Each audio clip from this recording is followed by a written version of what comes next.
सबसे पहले सभी को ईद मुबारक। अस्सलाम वालेकुम रहमतुल्लाहि व बरकातहू।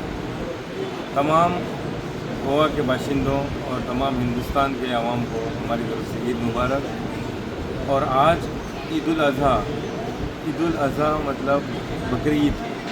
ये बकरी ईद जो साल में एक बार आती है, हमारे साल में दो बार ईद आती है, एक ईद उल फित्र और ईद उल अज़हा।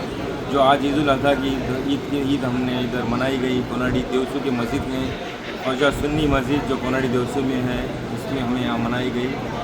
और ईद उल अज़हा ये मनाने का मकसद एक ही है कि हज़रत इब्राहिम अलैहिस्सलाम की याद को ताज़ा करती है ये ईद उल अज़हा।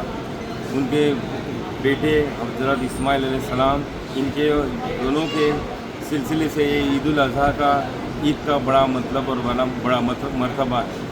तो तभी सभी गोवा के और सभी जितने हमारे दोस्त बिरादर सबको हमारी तरफ से ईद मुबारक। और सबको गोवा के सभी बाशिंदों को ईद मुबारक। आणि सगळ्यांक गोवाच्या समस्त नागरिकांक आमच्या कडल्यान ईद उल अज़हा आणि ईद उल बकरीची ईद मुबारक म्हणटा। सगळ्यांक ईदाची परबी दिता। थँक्यू, धन्यवाद। तुम्ही पळयतात गोंयकारपण, गोंयकारांचो गोंयकारा खातीर।